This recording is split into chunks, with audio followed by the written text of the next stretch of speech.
नमस्कार दोस्तों, स्वागत है आपके अपने YouTube channel JL Jharkhand lives में। तो दोस्तों यहाँ पर झारखंड लोक सेवा आयोग ने जेपीएससी ने एक विज्ञापन जारी की है और ये जो विज्ञापन है सीडीपीओ के लिए है, यानी कि चाइल्ड डेवलपमेंट प्रोजेक्ट ऑफिसर पद के लिए ये विज्ञापन जारी हुई है। तो हम लोग यहाँ पर इस विज्ञापन को पूरे डिटेल्स में देखने वाले हैं कि आखिर कुल सीटों की संख्या जो है वो कितनी है, उसके लिए क्या क्वालिफिकेशन मांगा गया है, उसके लिए क्या उम्र सीमा रखी गई है और उसका क्या सिलेबस यहाँ पर रहने वाला है, पैटर्न यहाँ पर क्या रहने वाला है, किस तरह से आपके एग्जामिनेशन यहाँ पर कंडक्ट करवाई जाएंगे।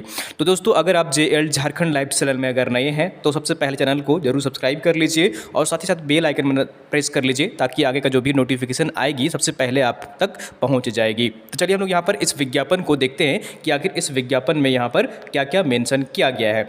तो सबसे पहले यहाँ पर देख लीजिए, विज्ञापन संख्या 21/2023 है और यहाँ पर झारखंड लोक सेवा आयोग की तरफ से ये नोटिस यहाँ पर विज्ञापन जारी की गई है। 26/7/2023 तारीख की जो यहाँ पर अंतिम तिथि है ऑनलाइन आवेदन करने की। ठीक है, ये ऑनलाइन आवेदन यहाँ पर जो है वो आपसे मंगाए गए हैं और यहाँ पर अंतिम तिथि जो रहने वाली है वो 26/7/2023 यानी कि 26 जुलाई तक आप यहाँ पर फॉर्म भर सकते हैं। तो झारखंड राज्य के महिला बाल विकास एवं सामाजिक सुरक्षा विभाग में बाल विकास परियोजना पदाधिकारी के पद पर सीधी नियुक्ति हेतु परीक्षा यहाँ पर ली जाएगी, कंडक्ट करवाई जाएगी। इससे संबंधित यहाँ पर ऑफिशियल वेबसाइट पर विज्ञापन जारी कर दिया गया है और वहीं पर आपको ऑनलाइन फॉर्म जो है वो जमा करना है।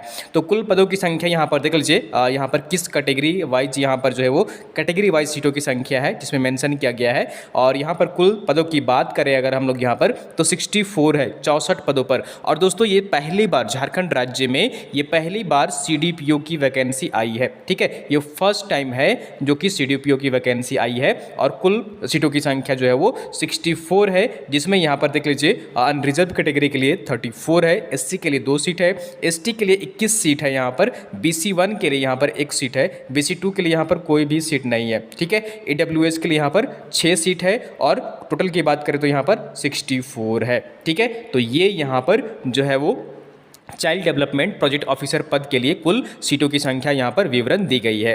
तो इसके बाद यहाँ पर देख लीजिए, कोटिवार रिक्तियों की संख्या घट बढ़ सकती है ऐसा मेंशन किया गया है और 50% पद महिलाओं के लिए आरक्षित होगा, यानी कि जितनी भी यहाँ पर वैकेंसी है 64 यदि यहाँ पर सीट है तो इसका 50% यानी कि 32 सीट जो होगा वो महिलाओं के लिए रिजर्व होगा, महिलाओं की ही नियुक्ति यहाँ पर होगी। ठीक है, तो ये यहाँ पर महिलाओं के लिए 50% आरक्षित यहाँ पर सीट की गई है। वेतन मान की बात करें अगर हम लोग यहाँ पर तो जो सैलरी दी जाएगी वो 9300 से लेकर यहाँ पर 34,000 जो ग्रेड पे लेवल होगा यहाँ पर वो दिया जाएगा। 5400 रुपये का यहाँ पर ग्रेड पे होगा और परीक्षमान अवधि 2 वर्ष के लिए, यानी कि परीक्षमान अवधि के लिए क्या है कि यानी कि 2 साल तक जो है ना आपका एक तरह से कहिए कि ट्रेनिंग पीरियड टाइप का यहाँ पर रहेगा, यानी कि अगर विभाग चाहेगी तो आपको यहाँ से निरस्त भी कर सकती है। इस सिचुएशन में ये पद रहेगा, यानी एक तरह से कह सकते हैं यहाँ पर कि अभी परमानेंट आपका नहीं होगा, परमानेंट जो है वो 2 साल के बाद होगा ये। ठीक है, इस तरह से आप आसान भाषा में समझ सकते हैं। ठीक है, इस यहाँ पर उसके बाद देख लीजिए यहाँ पर क्या मेंशन किया गया है। यहाँ पर शैक्षणिक योग्यता की बात करें तो किसी भी संकाय में मान्यता प्राप्त विश्वविद्यालय से स्नातक की डिग्री होनी चाहिए, यानी कि अगर आप ग्रेजुएशन कर चुके हैं, स्नातक हो चुका है आपका, तो यहाँ पर आप फॉर्म भर सकते हैं। और उम्र सीमा की जो संदर्भ तिथि है यानी कि जो काउंट किया जाएगा 1/8/2019 के अनुसार यहाँ पर डेट जो है वो काउंट किया जाएगा। इसमें यहाँ पर जो न्यूनतम उम्र सीमा होनी चाहिए आपकी वो 22 वर्ष होनी चाहिए, 21 वर्ष नहीं, कितनी 22 वर्ष यहाँ पर आपकी न्यूनतम उम्र सीमा होनी चाहिए। अधिकतम की अगर हम लोग यहाँ पर बात करें तो जनरल के लिए यहाँ पर 35 वर्ष है। ठीक है, उसी तरह से ओबीसी 1 ओबीसी 2 के लिए 37 वर्ष है। महिला अगर यहाँ पर हैं, किसी भी कैटेगरी से बिलोंग करती हैं, चाहे जनरल से, ओबीसी से, ईडब्ल्यूएस से, किसी भी से, तो यहाँ पर 38 ईयर्स उनके लिए है।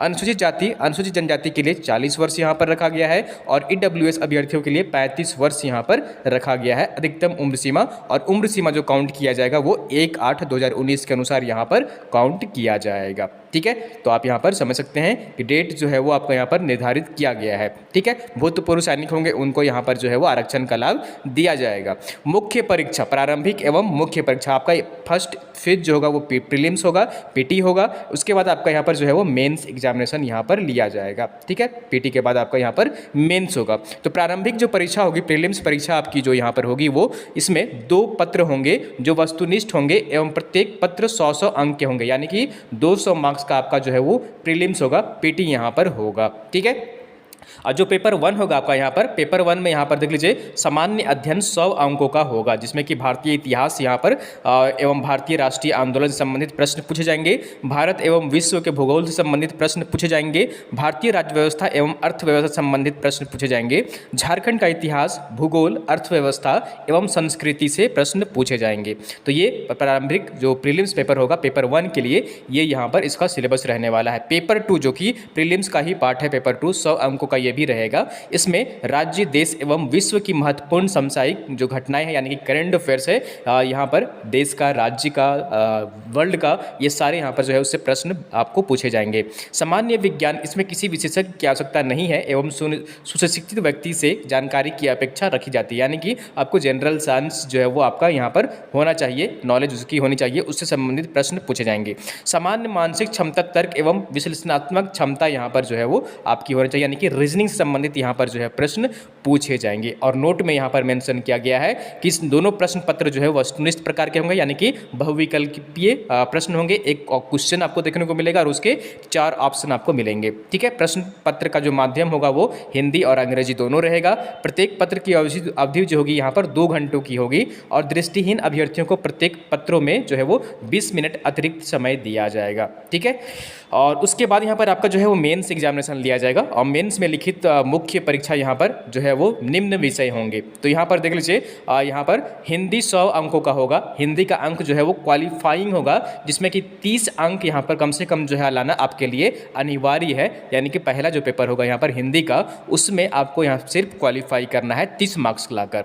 उसके बाद दूसरा जो पेपर होगा वो 2 पत्र प्रत्येक 100 अंक के होंगे, यानी कि 200 जो यहाँ पर आपका पेपर होगा वो यहाँ पर आपका लिया जाएगा। और तीसरा जो होगा यहाँ पर वो वैकल्पिक विषय होगा, जिसमें कि गृह विज्ञान है, मनोविज्ञान है, समाजशास्त्र है, श्रम एवं समाज कल्याण है।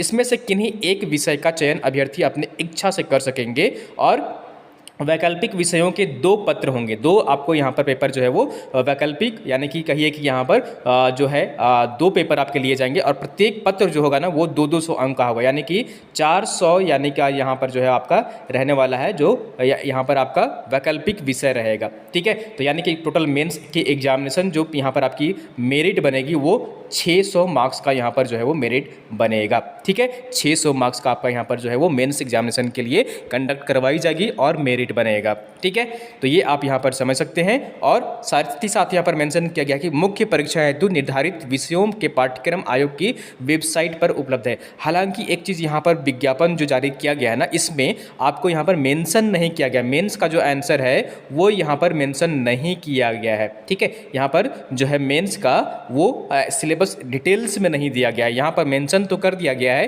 कि आपका वैकल्पिक विषय होगा, सामान्य अध्ययन का पेपर होगा 2, लेकिन यहाँ पर जो है मेंशन नहीं किया गया कि क्या क्या इसमें कवर किया जाएगा। डिटेल्स यहाँ पर नहीं है, स्पष्ट नहीं है। तो आप यहाँ पर फिलहाल जो है वो हो सकता है कि ऑफिशियल वेबसाइट में बाद में यहाँ पर आ जाए, लेकिन फिलहाल यहाँ पर जो जारी की गई है उसके अनुसार सिर्फ इतना ही यहाँ पर मेंशन किया गया है।